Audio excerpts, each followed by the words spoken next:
Life had its own simple way for me. My name is Julie, and at 35, you would find me in the local library. It wasn't exciting, but it was my place. The books were my friends, and the dusty shelves were where I felt at home. I liked staying out of the spotlight and being in the background.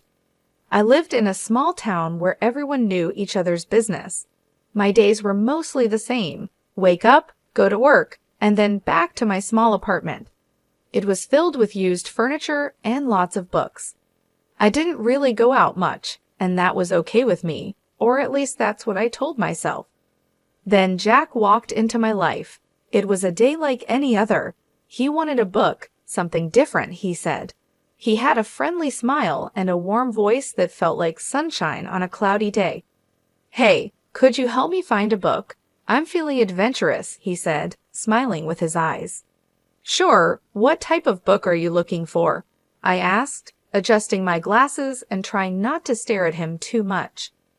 "I don't know. Surprise me," he answered, smiling in a way that showed he liked this small challenge. That was the start of everything. We began talking more and more. At first, it was about books, but then we started talking about our lives. Jack was different. He really listened, making me feel heard for the first time in a while.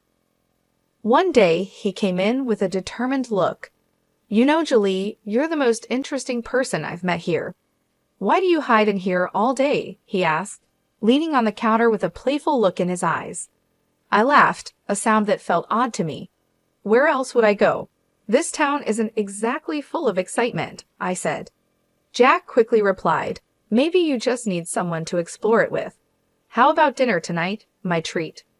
I hesitated, not used to this kind of attention. "I don't know, Jack." "Come on, what's the worst that could happen? You spend an evening out with a guy who enjoys your book recommendations. Plus, I promise to make it worth your while. You can show me this hidden gem of a town," he encouraged, his confidence catching. Against my better judgment, I agreed. "Okay, sure, but no fancy places. I don't like all that fuss," I said. Jack smiled brightly. "I'll pick you up at 9. Wear something comfortable." That night changed everything. Jack showed me parts of the town I'd never noticed, even though I've lived here all my life. He made me laugh a real, deep laugh that I didn't know I could. He listened to my stories, my dreams, and my fears, never making me feel unimportant. As we walked back to my apartment, he stopped and looked at me seriously. "Julie, I know we've only just met, but there's something about you. You're genuine, and in a world full of fakes, that's rare." I didn't know what to say. No one had ever spoken to me like that before. "Jack, he cut me off, gently placing a finger on my lips. "You don't have to say anything. Just know that I see you, Julie. I see who you are, and I like what I see." Jack was always the best part of my day, making everything brighter with his care. He made me feel seen, calling me beautiful, kind, and smart things I hardly believed about myself. His warmth made the idea of forever not just possible, but desirable. When he proposed, it felt like a dream. "Marry me, Julie." "I can't imagine my life without you," he said, his eyes sincere. I didn't hesitate. "Yes," I said, feeling excited and a bit shocked. But before we got caught up in wedding planning, there was one important step we had to meet his parents. Jack had warned me, "My folks have high standards for who I bring home, but don't worry. They're going to love you once they see how amazing you are." Though his words were meant to comfort me, my nerves were still there. I was very nervous before meeting Jack's parents. I searched my closet for something simple but nice to wear, but it felt like a difficult task. Jack, on the other hand, was completely relaxed. He seemed almost uninterested, as if he wasn't worried at all about how the meeting would go. "You're overthinking it, Julie. Just wear what you're comfortable in," he told me casually, which only made me more nervous. When the day came, I chose a simple blue dress, hoping it was the right choice. As we drove to his parents' house, Jack seemed more interested in the music on the radio than in the meeting. "You sure they're going to like me?" I asked him, looking for some reassurance. They'll come around. Just be yourself," he replied, not really paying attention. I was anxious as we walked up to the door of Jack's childhood home. I remembered his warnings and felt scared about what was coming. When the door opened, Jack's parents were hard to read. The dinner that followed felt like a test. They asked me many questions, making it feel more like an interrogation than a casual conversation. So, Julie, Jack tells us you work at a library. Do you see yourself doing that long-term? His father asked, sounding like he didn't think much of my job. I tried to answer confidently. I love working there. It's fulfilling in a way I can't quite describe, I said, hoping my passion would impress them. Jack was unusually quiet the whole time, offering little help as I dealt with their tough questions and subtle criticisms. It felt like I was fighting a battle alone, with Jack just watching. On the drive home, the car was silent. I was not only upset about how the evening went, but also disappointed in Jack's lack of support. I thought you said they'd warm up to me, I said, my voice filled with hurt. Jack just shrugged, which frustrated me. Give it time, Julie. They just need to get to know you better, he said, but his words didn't really comfort me. After a few more dinners that felt just as uncomfortable, it was clear Jack's parents didn't like me much. They seemed to think I was after their money, which was not true at all. I was never interested in Jack's money. In fact, I barely knew about it until he mentioned it one day, saying his parents are a bit old-fashioned, worrying about money and status. One night, Jack came home looking serious. "Babe, we need to talk," he said, avoiding my eyes. I felt a knot in my stomach. "What's wrong?" I asked. "It's my parents," he started, finally looking at me. "They're insisting we sign a prenup." The word felt strange and bitter. "Jack, you know I don't care about your money, right?" He sighed, running his hands through his hair. "I know, and I don't care about it either, not when it comes to us. But they're adamant. They think it'll protect both of us or something." I was hurt, I won't lie. It felt like they were expecting our relationship to fail. But I loved Jack more than I cared about his parents' approval or some silly agreement. "Fine," I said, sharper than I meant to. "Let's sign it and be done with it. Your money, my money, whatever. I don't care. I just want you." Jack looked relieved, and part of me hated that he felt that way. "Thank you, babe. I hate this as much as you do. It's just a piece of paper. It won't change anything between us." So we signed the thing. Some lawyer his parents knew drew it up, making sure neither of us could touch the other's stuff if things went bad. It felt like signing a declaration of distrust before we even began, but I pushed those thoughts away. I was in love, and love was supposed to conquer all, right? Our wedding was simple, just how I wanted it, just a few close friends, an intimate ceremony, and the promise of forever. I moved into Jack's place shortly after. It was a nice house, nothing too fancy, but it felt a world away from my old apartment. Jack's parents lived nearby, which meant surprise visits that seemed more like inspections. Life with Jack started like a fairy tale, but it didn't take long for the shine to wear off, showing the harsh reality underneath. The change didn't happen overnight, but the signs slowly crept in, eroding what we had built. His mother, Megan, was the first crack in our perfect picture. She dropped by unannounced, scanning the house as if taking inventory. "Remember, this is Jack's house. Everything here is his," she reminded me. I kept my cool, replying, "I'm all aware, Megan. I'm not here for your son's things." "I love him," I said, but she just scoffed. "Love doesn't pay the bills, dear. Just remember, if you ever leave, you leave with what you came with, nothing." One day, she walked around the house pointing out everything. "See this couch? It's Jack's. That painting, also Jack's. Remember, dear, in case things go bad, you have no claim over any of it," she told me with a nasty kind of sweetness in her voice. It seemed like she enjoyed reminding me of my place in their world. Jack's father, Alexander, wasn't any better. He and Megan acted like they owned our house, not just visiting. They demanded coffee the moment they walked in, criticized how I made it too weak or too strong, and then sat in front of the TV, expecting me to serve them. "Grab us some chips, will you? And maybe wash those clothes piling up in the corner," Alexander would say without even looking at me. The worst part was that Jack never stood up for me. He'd laugh along with them, adding his own comments. Yeah, she's still learning how to do things right around here. Give her time. I felt like I was losing my mind. This wasn't the man I married. This was someone else, someone cruel and dismissive. Do you even hear yourself? How can you let them treat me like this? I'd confront Jack after his parents left. Babe, they're just set in their ways. You know how old people are, he'd say, shrugging it off as if I was the one overreacting. They don't mean anything by it. Plus, you know we're on their dime. Can't bite the hand that feeds, right? That line hit me like a slap in the face. So that was it. I was just the freeloader. The girl who married into their little empire and had to play by their rules or get out. My job at the library, which I loved, was a joke to them, just another reason for them to look down on me. The days all blurred together, each one just like the last, until that unremarkable Tuesday when everything changed.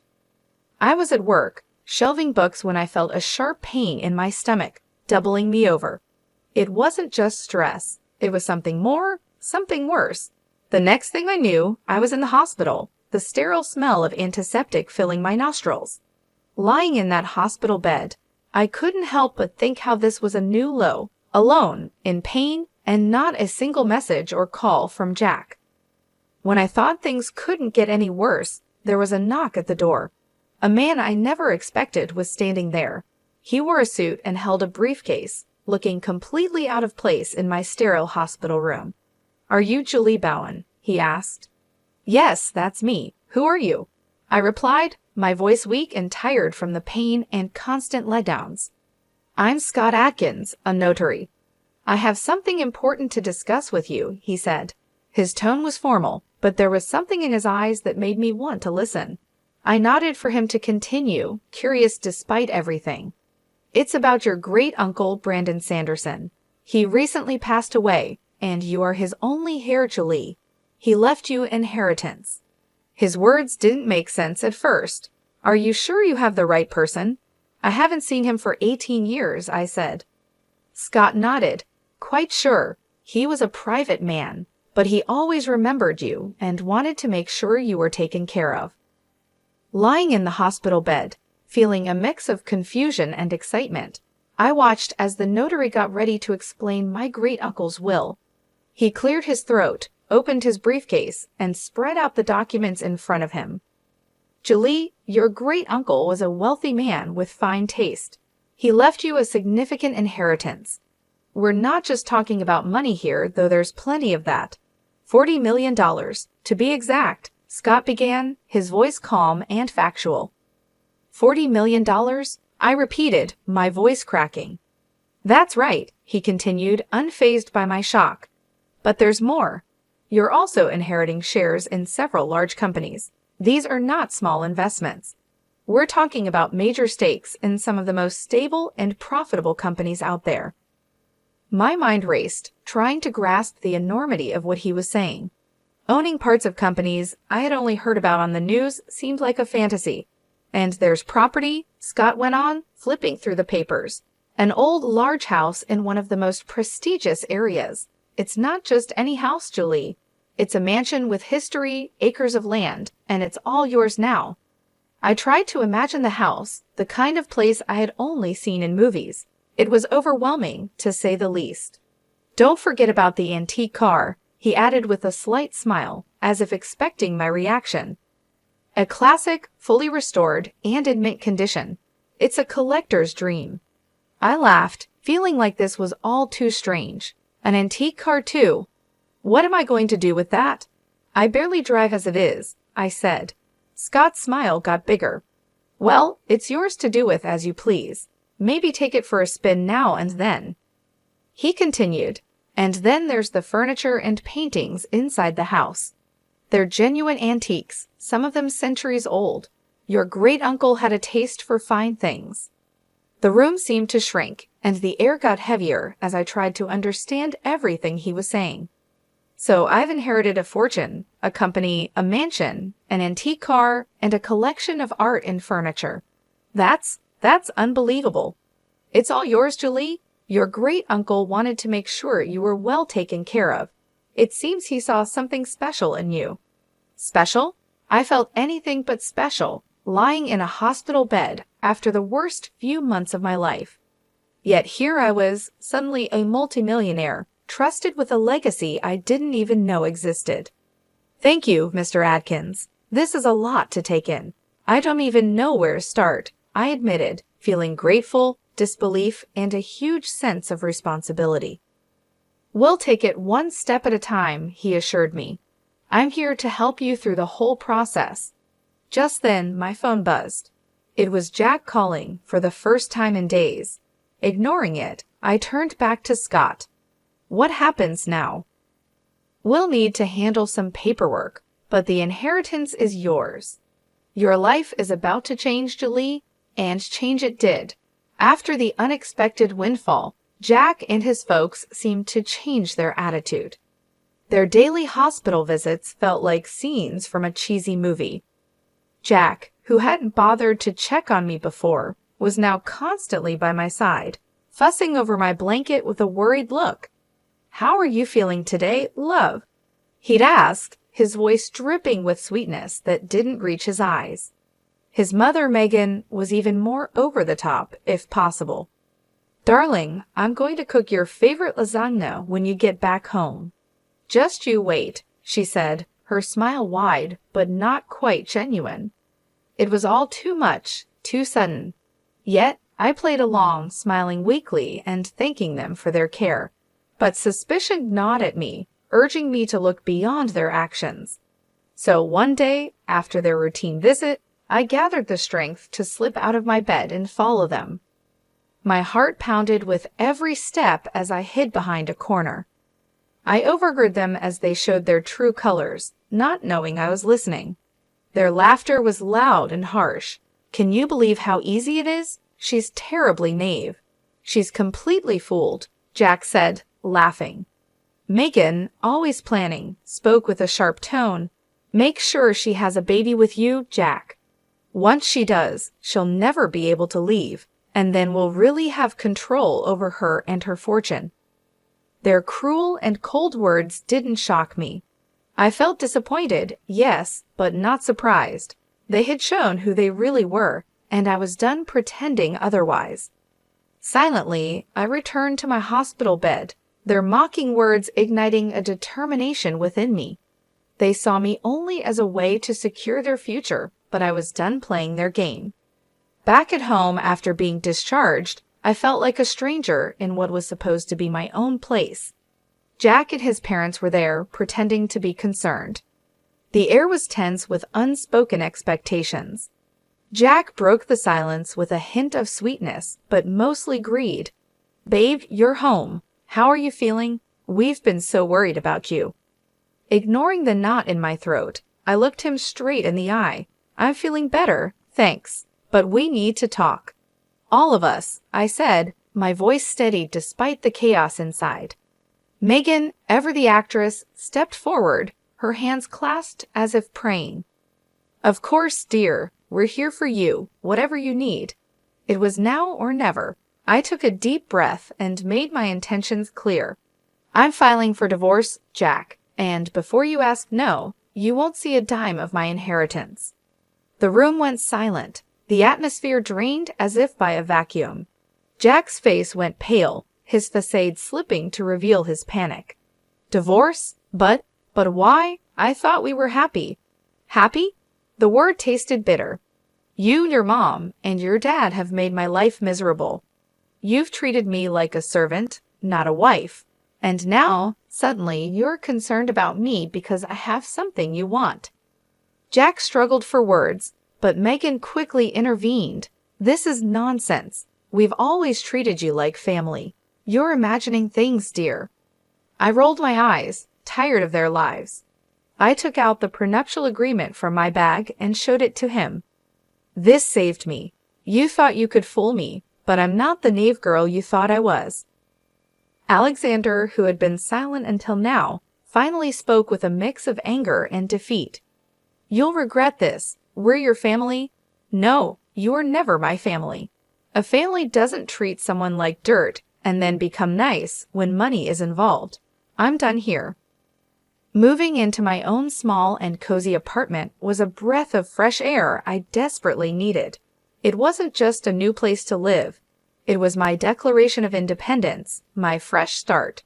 The phone calls started almost immediately. Jack, sounding desperate, was the first to call. "Julie, please, you've got to come back. We can work this out. I know we can." His pleas didn't affect me. "Jack, it's over. I'm not coming back." "You need to accept that," I said firmly, leaving no room for negotiation.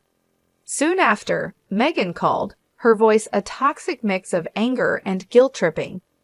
"Ungrateful, after everything we've done for you. You owe us, Julie. You're making a huge mistake." "Owe you for what, Megan? For making me feel like a burden? No, I don't owe you anything. Goodbye." Hanging up on her felt like shedding a heavy weight, a final cut from the ties that bound me to a life of misery. The divorce was a relief, a clean break from a past that had threatened to consume me. Through friends, I heard about the fallout between Jack and his parents. Ironically, the prenuptial agreement they had insisted on was now the source of their family strife. With my great-uncle's inheritance securely in my name, I found purpose and generosity. A significant portion went to charities that mattered to me, causes that would make a difference in the world. But it was the bookstore that became my passion project, a cozy haven for lovers of old and rare books. It was my way of reconnecting with the world on my terms. My journey hadn't been easy, fraught with challenges and hard decisions. But standing in my bookstore, surrounded by the stories of countless others, I knew I had found my happy ending. It wasn't just about moving on from Jack and his family's manipulation. It was about rediscovering who I was and what I loved. Here's to new beginnings, I toasted to myself one quiet evening after closing up shop. The road ahead was uncertain, but it was mine to travel, filled with possibilities and the promise of newfound happiness.